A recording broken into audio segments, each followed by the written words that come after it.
sound of the jazz duo I-Sax and Ozone. Of course, on the 30th of April, Jamaica joins the global celebration of International Jazz Day, and presented by the Ministry of Culture, UNESCO, and the Jamaica Music Museum. It promises to be a night of rhythm, soul, and pure musical magic. But don't take our word for it. Here to tell us more is we have the Director of Research at the National Cultural Creative Council in the Ministry of Culture, Gender, Entertainment, and Sport, David Brown, and the Program's Specialist for Culture at UNESCO, Yuri Peshkov. Welcome to Sunrise, gentlemen. Welcome. Thanks for having us. Good morning. Let's put this into context, because as an art form, as an area in the creative industry, it is so important for us to institutionalize things lest they be lost. Yuri, tell us why it was so important to declare back in 2011 an International Jazz Day. Why? Well, I think jazz has no borders.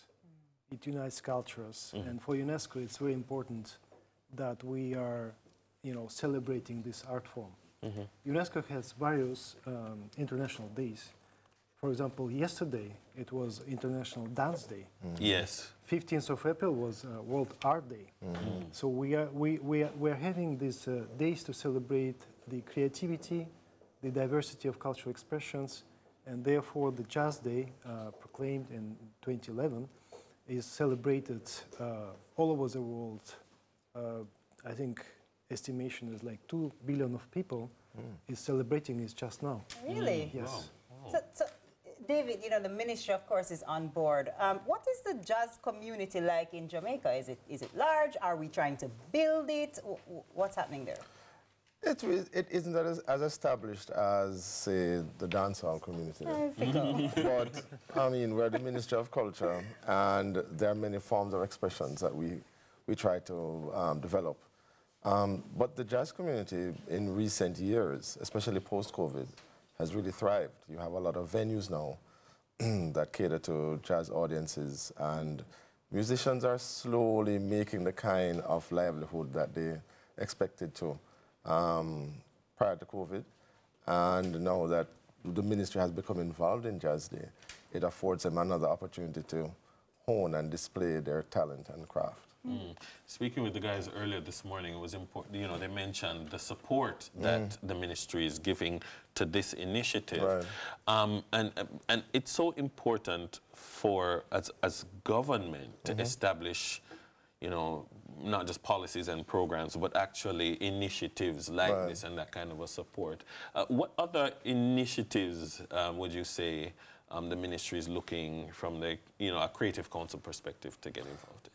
Well, it all starts with our minister, of course, Minister Grange, whose mandate really is to develop as much as possible all the forms of creative expressions. One of the things that we're working on at the ministry, for argument's sake, is creating this framework within which all the creative and cultural industry and its expressions can thrive. So we're actually in the process now of not just doing our cultural policy, our new cultural policy, as you mentioned, but also creating draft legislation on the entertainment, cultural, and creative industries, an act that allows for incentives and so on, how creatives can relate to the government. That kind of process is part of her toolkit to develop the sector. So even jazz musicians who may feel neglected in the past, there are now going to be opportunities for them to develop and to bring in their equipment tax-free and for funds for them to access to purchase things and this kind of thing. So, Yuri, I'm not super familiar with jazz. I don't really, like you said, a little more dancehall for me, you know what I mean? What can one expect? Maybe I'm brand new, I'm coming to this event. What can one expect, Yuri, from the celebration of this Jazz Day? Well, I guess you're coming to the event, you will see the great musicians staging, and you will be inspired by the music and its creativity, because jazz is something that is not, written or, but it's improvisation. So I guess I'm not in a way, I'm also playing music, I'm classical. guitarist. Yeah, he plays. Okay. Oh, nice. But playing classic guitar and jazz guitar is worlds apart. Totally different. Yeah, totally yeah, different. definitely.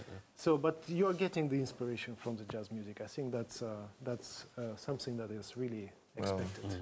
Well, you know, one of the things I love about, you know, an initiative like this is that we see the true meaning of partnership because UNESCO, which is in the business of preserving cultures across the world.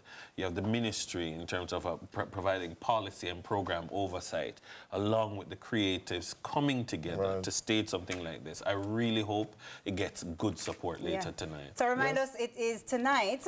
Tonight it starts at 7:30 at Randy Williams.